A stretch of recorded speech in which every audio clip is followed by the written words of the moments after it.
Yeah, one more. Almost done. How'd it go? I'm about to go live with this one. So that one went well. Saw you listening to his music. That looked like fun. Yeah. Good idea. All right.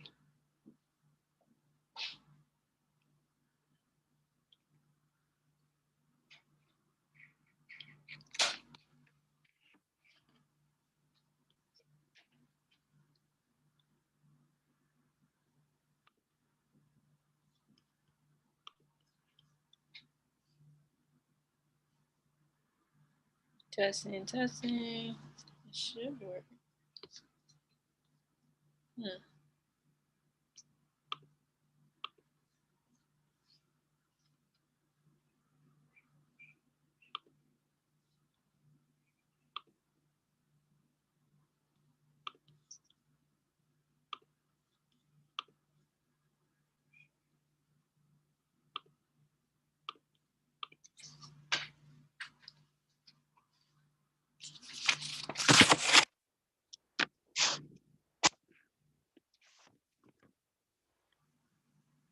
Okay, can you hear me now?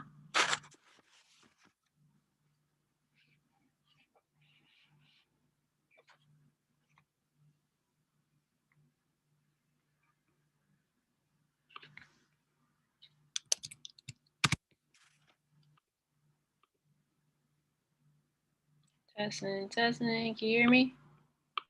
Same as system.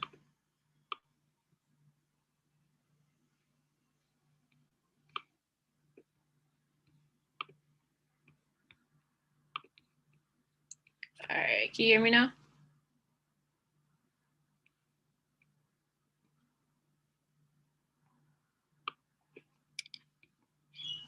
Okay, I think I'm in now. Okay, cool. Cool, cool, cool. All right, so you can hear me? Yeah. All right, perfect, perfect. All right. So I'm gonna go ahead and introduce the show, and then we're gonna Okay. go right into it. All right, cool. All right. So this is a special edition of How I Did It.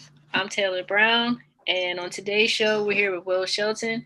Will Shelton is a music artist located in Atlanta, Georgia. We go way back since Bishop McNamara High School. And Will, thank you so much for being on the show. Thank you for having me. Thank you. I'm glad to be seen. No, definitely, definitely. So so first things first, like how are you doing during this time? Of course during the pandemic, and how has it like affected your music career in a good way? Has it shifted things? Have you adjusted, adapted? How are things going? Yeah, definitely. I think the pandemic shifted my career in like the most positive way, in like being able to just be still for a minute, and it gave me time to really sit down and be a bit more introspective, even more so than I normally am. And just by the whole world going on hold, Yeah. I had time to process what mattered, tapping with family, tapping a bit more with my sound, tapping more with my team, and organize it in a way that it needed to, you know what I mean, be to move to the next level. Whereas like I felt like if the world just kept going, Yeah. we were all just gonna keep chasing this thing. So it's been really great for me. That's good. That's good to hear. I see you really been pushing out your music. You came Yeah. out, Boys Cry too. You want to tell me a little bit? Talk to me about that.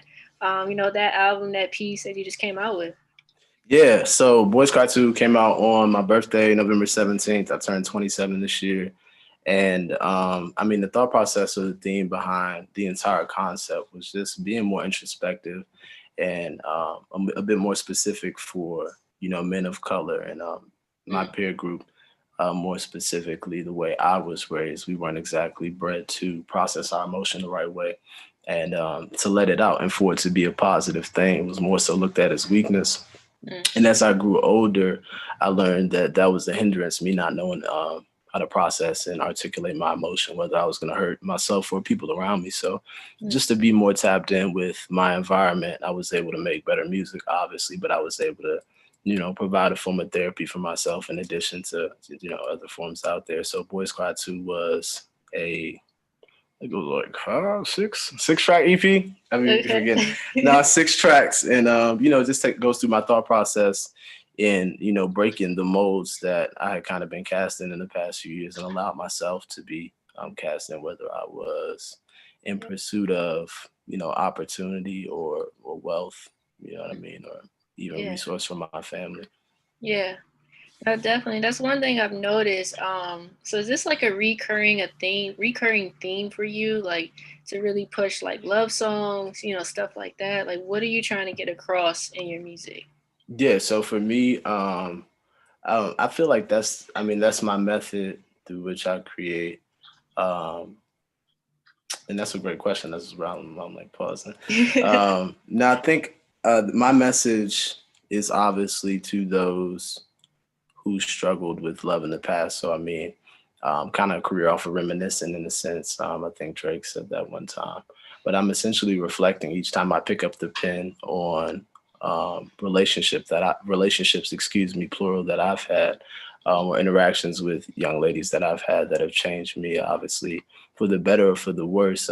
Interactions in which I made mistakes or which I, did the right thing. My experiences with love and sharing those in an open format rather than, a closed off, misogynistic, traditional way of, Yeah. I'm gonna paint this image, and then when you meet a guy in real life, it's not like that. So, you know Right. what I Right. mean? I'm just all about kind of giving people each track being, you know, a space in which each person can have introspection and kind of deal with their thoughts and it being that mirror that you can kind of look in and see. You know what I mean? Yeah. Yeah. Um, Definitely. the things you don't want to see or that space rather. Yeah. Yeah. So your latest music video, do you mind if we play a few minutes of the beginning of Oh man. of Villain? Yeah, why not? I think if I said no, I'd be lame right now, right? Right. Right. Oh damn. Let me pull it up because I have like a lot of The windows open. spot. This is the Right. spot of all spots. So we got Villain. Okay, so you got it. Is it members only, dude? Or like what's So what? MEMBERZXNLY. Okay, So you missed the X after the Z. there we go. Yeah, that's some big Netflix shit. I don't know what's going. There he is. So the name is so many things for me, but my mom went into Oh, labor in they're a quick. members only jacket, and Okay. also my first introduction to the music industry were all members of a fraternity that I'm a Gosh. part of. So just a play on many words, and it came to mean a bunch of things to me. Okay, I was curious about that. Mm. All right, here we go. Oh man. I know it's weird watching yourself, right? Right. This is the first time for sure.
All right. So talk to me about that. Like, what was the message you were trying to get across? And your music video was well shot, by the way. And Mm. yeah, yeah. So just talk to me about that project. Thank you, thank you. So, I mean, the thought process that went into Villain was that was my first visual ever. Yeah, So, really just capturing everything that had been the brand up to that point, but not sacrificing um, kind of what I was looking toward in the future as well. So, I wanted to combine, my love for music with my eventual, I guess, interest in movies and acting as well. I absolutely love acting, always have. So being an artist of all mediums is kind of my goal rather than making music for the rest of my life. So using music and this vehicle that is members only is kind of a stepping stone to other avenues of entertainment is something I'm always like eager to do. yeah, Specifically love, like I'm a superhero nerd, love Marvels and things of the sort, but more specifically always grew up loving the villains. And like whether it was cops and robbers time, I was like, all right, cool, I'm gonna be the robber. Or, what I'm saying? Everybody's like yeah, Batman. I'm like, nah, Joker's the one. What I'm yeah, saying? Even before, the Heath and the Dark Knight time came. So yeah, once I started making, music and the world just started kind of coming about on its own, I knew what it needed to look like. I could see it. And I was focused on like not sacrificing that quality to mm, just have something out, I guess you would say. yeah, And so I'm an artist, not a videographer. I didn't really want to grow visually, if that makes sense. And I know yeah, that's extremely, probably selfish to say, but I'm such a perfectionist. That was kind of like the energy I had going into the video. And then in terms of the message, the theme, I just kind of sit with the thought. And for me, it was kind of like a foreshadow to my career or what I plan to do, what I'm saying, in kind of right, um, the next coming years. And yeah, so the thought process of the storyline was I'm obviously in a warehouse. I'm in LA. hmm I've been apprehended by the man or these people, whoever they are. So yeah, these people have me hemmed up in this spot, and then a woman frees me. She comes and frees me. We obviously go on this ride through LA. It's a right, pretty famous tunnel. If you're familiar with the West Coast, it kind of jumps out to you. But yeah, nonetheless, more so provide an introduction to who this character is. Obviously, the first time they've ever seen me, and then we move forward through the plot of the story. And kind of the shock value for me is there obviously being a bomb and me blowing up the entire the yeah, entire establishment. And that's just a metaphor, excuse me, for the way I think. And me just also being an introspective person, and I always go left when people go right. hmm um, or me not even seeing the value in material things, or the things that other people are kind of hemmed up and hypnotized by at the moment. yeah. Wow, that was real deep. I felt like I needed you to explain that. Hey, chill out, bro. Don't play. Stop playing with me, son. Stop playing. No, that was really good. I would Thank never you. thought of it in that way. But so going to my next question, Mm, obviously that took a lot of time, right? To even trust somebody to shoot your vision, to find the right, yeah. I guess, film crew and all that. Let's just talk about what it takes to be an independent artist. Of course, the time, but like the money, the investment, everything it takes for it to make it happen.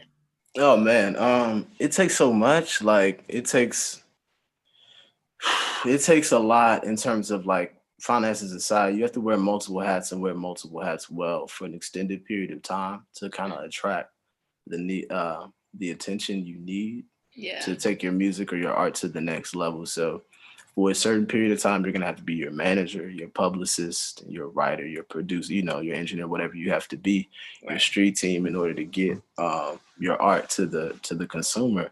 And hmm that's just a context of, you have to be stamped by an external source, before people that know you believe what you're doing is of value. And so Yeah, you just keep working, you keep working, you keep working. But I think the toughest thing is once you do, you're favored and you're blessed to have the resource and kind of, naturally selected to be uh, representative of your peers in this industry.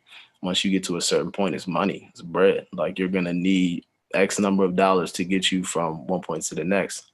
And Mm-hmm. then even once you get that bread, say you save it up, you know what I'm saying, you're working or whatever your opportunity is that you're blessed with. Yeah. Once you get to that threshold, the other bridge to cross is having the confidence to pull the trigger on yourself. You know what I'm saying? Mm-hmm. Because it's easy to be signed to a major label and have, Taylor, the manager, call me, Will, wake up. You know what I'm saying? We about to go book the video. We about to go get your hair done. We about to Right. go X, Y, Z. But when it's all you, it's like, all right, you got 5 racks. You may need to put 3 down to live for the rest of the year on your living situation. You know what I'm saying? How you gonna act? So it's Right. a more so of having just the ability and the confidence to bet on yourself, over Yeah. and over, and then reap the benefit, obviously, 100-fold on the back. But some people, it's a matter of what you need as an artist. Some people, I think, need even the environment on the front end to be able to create, to Mm. be able to pull and push and pull from other artists and be inspired by kind of that machine. But Yeah. it's definitely tough. It's not easy. It's Yeah. easier for some than others, but it's not easy. Right. As far as for you, so are you like full time with this? Like full time, Mhm. just dedicated to your music, like nothing else? Yep, yeah. That's I am super full dope. time. I am a full time artist. Wow. So how do you make that happen? Like, especially, was it been like 5 years you've been doing this? Yes, I mean, initially, so I started by making it happen by working every job I could. You know what I'm Yeah. saying? Every job under the sun that was imaginable. So I obviously graduated from Morehouse, Right. from Maryland, went to Atlanta.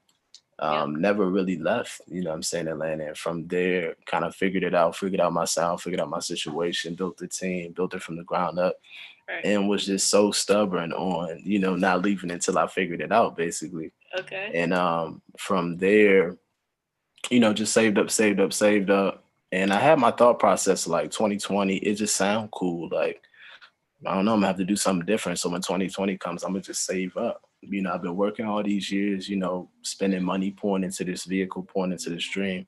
And I feel like I can do it for real. So I said I worked 4 years, and then like around, October or like August of last year, Mm-hmm.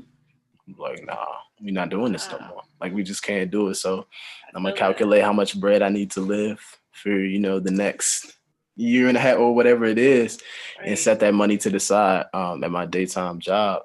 And I'm gonna walk out of this joint one day. And I set a date for myself that was cool, calm, collected, like in January. And I didn't even make it to that date. You know what I'm saying? Like, I just got fed up in, August, walked in, somebody said something I didn't like.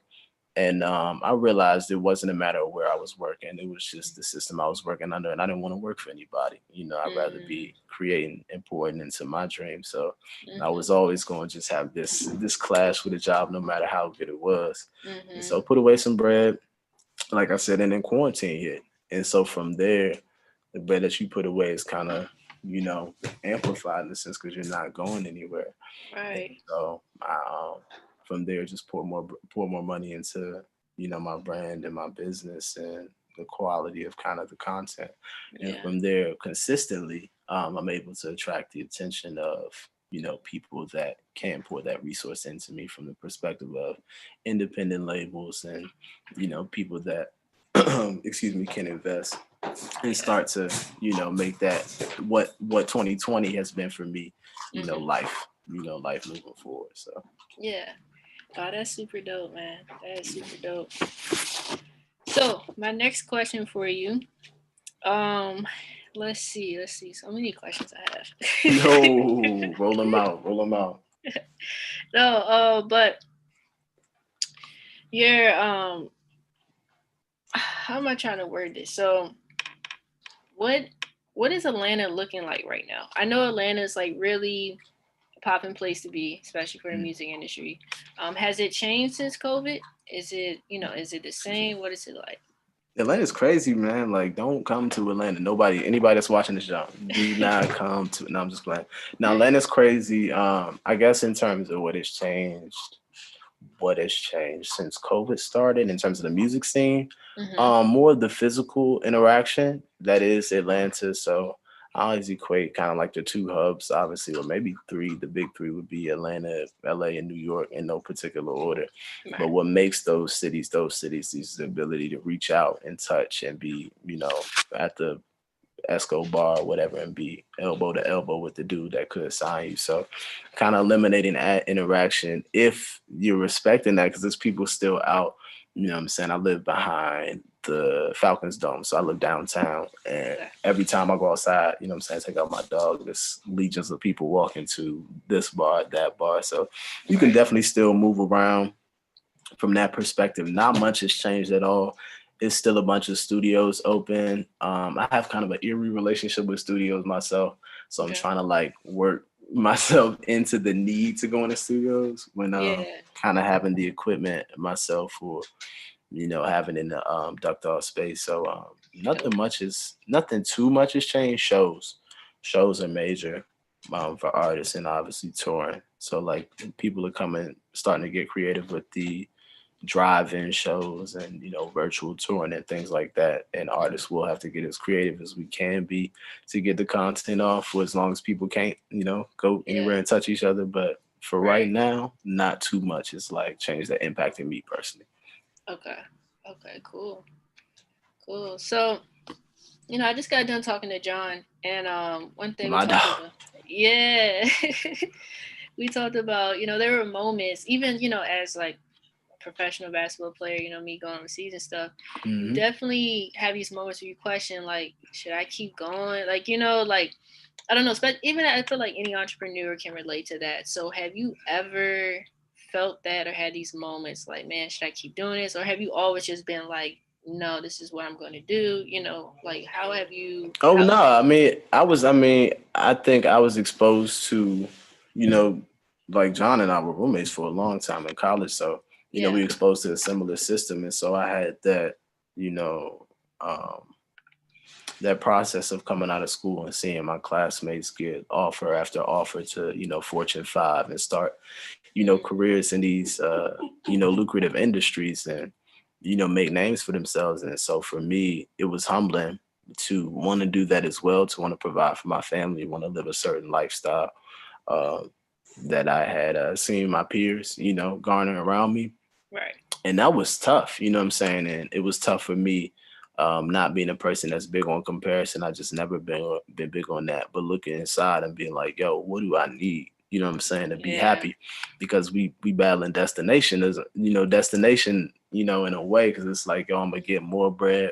I right, never really came from much, but I'm gonna get more bread, and I'm still not gonna be happy. Or I'm gonna get more opportunity. I'm gonna still be in the same mm, spot. So for me, it was in comparing myself to people around me. My line brothers, people I went to school with, were very successful and are, still to this day. So being, genuinely happy for that success and moving on to find my own and something that I was happy in, and right, I could, build upon and pass on. You know what I'm saying, to my kids one day, not to the form of like, yo, son, you better rap, but you know what I'm saying, yeah, pass yeah, on opportunity and truly show, people that come after me, they can be whatever they want to be, not like on some plan B, C, D, E, F type, you right, know what I mean? But like you can right, really be, what I'm saying, whatever it is. It's just gonna take some time.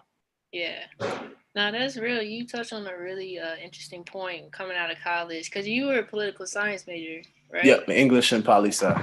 Yeah. So like, was that hard for you to be like, I'm not gonna kind of do what I studied for the past 4 years, or did you always still like have that, Yeah, I in mean, the monumental thing for me, I mean, it was super tough. So I'm coming out of school, what I'm saying, English poli sci major. I also was still into journalism when I was at Morehouse. So I was chief yeah. copy editor of the newspaper. And so that was kind of my transition in a weird time before, YouTube and technology. And now they got like, Morehouse TV and Mhm. IGTV 360 hologram Morehouse shit. But like, back in the day, we ain't had that shit. So that's what I was doing. Yeah. And it really transitioned for me. I forgot who I was talking to the other day. I tweeted it probably like 6 or 7 days ago.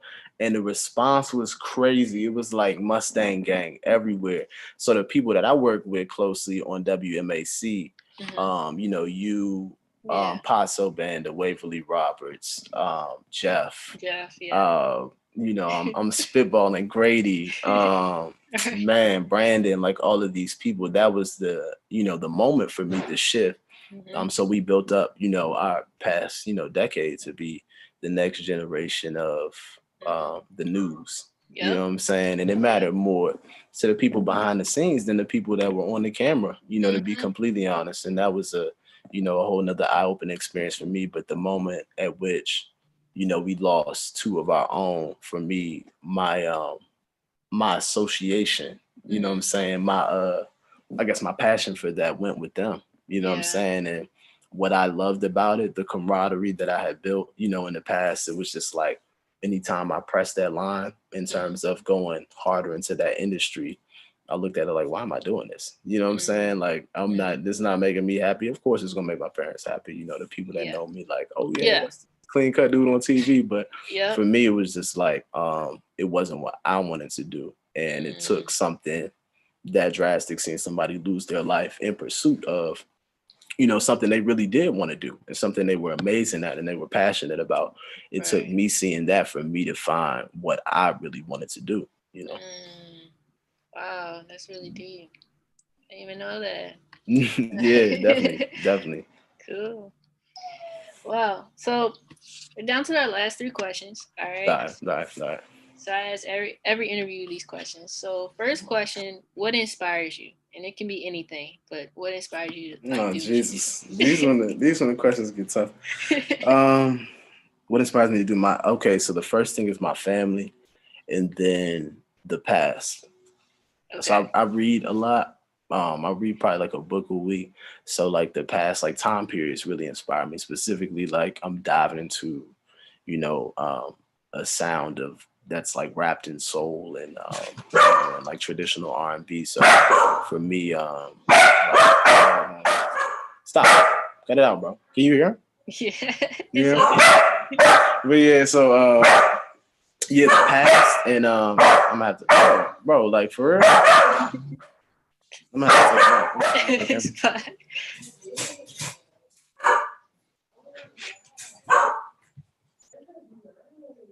So I say the past.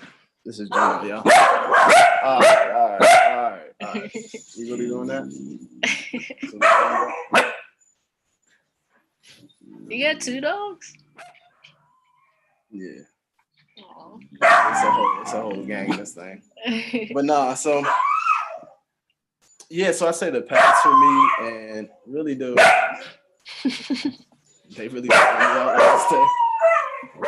They both came in. Yeah. So I say the past and my family. So I mean my sister specifically, like being a person that really like inspires me the most. You know what I'm saying? And just kind of taught me everything. You know what I mean? Just kind of taught me everything I know in terms of style, everything I know in terms of music. Initially placed like kind of those things in front of me. And my parents are a lot older than most people's parents. Pushing 70 now, and I'm 26. Yeah. 27. My bad. I turned 27 Yeah, last yeah. month. You know what I'm saying? You be slipping because you just turned 27. But Yeah. nah, so parents inspired me and obviously exposed me to much older music from an early age. And then my sister being the one that kind of shaped that. So just my family being non-traditional inspires me. And being able to, you know what I mean, continue and just push on in the midst of being, different than those around us. And I say the past, like I've always said I was born in the wrong time period. So I love like the 50s, like when my parents were born, just that time period in terms of the fashion, the energy that people carry toward each other, even the way Black people talk, like the sound, of things, and, just clothing, cars, everything about the time, photos, film, it's just a lot of stuff I'm into. So the past really inspires me. Yeah, definitely. I'm glad you said that about your style because it's definitely different. I feel like your outfits are like cool, but they're nothing like what everybody's wearing today. It's like appreciate it. Thank you. Yeah, thank you. Like, I always try to put on like the first thing that comes to mind. Okay. You know what I'm saying? I'm obviously into certain things, but if my thought process is like if everything fits the same way, like if all my pants fit the same way, all my hoodies fit the same way, everything, you know what I'm saying? I could just mix and match. Gotcha. So I'm into like oversized stuff, vintage, and like, old shit. Yeah. You know what I mean? Yeah. No, I hear you. So next question, what is your pet peeve? For example, Yes, I got like so many. Oh, okay. No, what's yours? What's yours? You go first. No, like mine's is okay. So like when everything's going well, and everybody's like, "Oh my God, so proud of you! I knew you could do it." Blah blah. Blah. And then as soon as like say you have a little downfall, everybody like they go. So like my Oh pet peeve yeah. is that. Oh So yeah. yeah, Fake. That fake energy. yeah. Um, mm, my biggest pet peeve is when like everything else I can get over. But my biggest pet peeve is when people generalize. Like Mm, when people make generalizations. And so for me, a generalization is like, if I meet you, today and you smack me in my face, and then tomorrow I get on Twitter and I'm like, yo, female basketball players gotta, they just be slapping people in their faces. Like that gotta stop. yeah.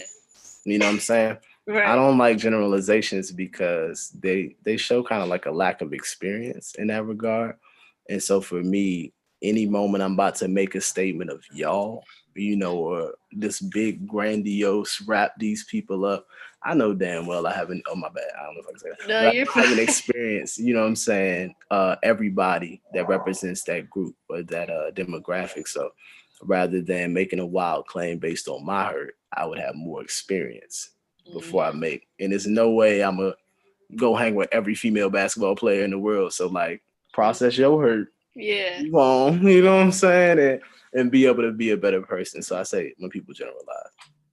That's nice. That's a good one. I haven't heard that one. That's a really good one. So third question, what is your guilty pleasure? Jesus Christ. Hmm. My I mean, I probably say overthinking for real. Mm, Um, me too. I That's probably say overthinking is the biggest one. It's a blessing and a curse because it's like what you end up putting out, the quality is refined. You know what I'm saying? It's to a certain level, but you also end up discarding or second guessing things that will probably end up changing your situation for the better. But yeah. on a more like physical, thing, probably thrifting. I go to the thrift store like once a week. Like Okay. I walk through the thrift store like every Friday. That's my thing. Okay. Okay. It's interesting. Yeah, the thrift store you can get a lot. Like People be sleep. I'm coming home like I'm going to the thrift store. yeah. No, seriously, that's definitely a great place to shop. But those are all my questions I have for you. Um, anything else you just like for your fans or people to know about you that they may not know about you? No, I mean, I want to, share with them. I have a lot coming, what I'm saying, 2021. We finished 4 videos this year. I want to shout out Outer Heaven Creations, a team I've been working with diligently, video production team in LA. And they really just wrapped me, taking me under their wing and been, collaborative with my ideas, messages, my long ass, emails and voice memos and making sense of everything and Hmm. really making sense of everything in a time of quarantine when things aren't moving. So that's been nothing but a blessing for me. So really just want to take a minute to shout them out for obviously what they've done with villain and that, but the things they've done that people haven't seen. So I've shot 3 videos this year that are going to kind of come out and really just looking to be more consistent next year in terms of visual and audio output. So we'll put out probably about a video every other month and, something each month for, the fan base to tap into and build on. So Yeah. follow me, everywhere. Thank you for all the support so far. It's still wild to me that anybody even listens to my music. So, I guess I'll share more, through the music. Yeah. Dope. No, I think what you're doing is great. The music videos, I appreciate the music videos. So Hey. yeah, keep it going, and thank you again for coming on the show. Will you be back? We do another one. Yeah, sure. Thank you. Thank you for having me. Always back. Anytime. Cool, cool. All right, so I just want to thank my sponsors. I thank Spacey Cloud and the Loop for sponsoring my podcast, and that's a wrap. So we'll be in touch. I'll send you the footage and everything. All right. Thanks.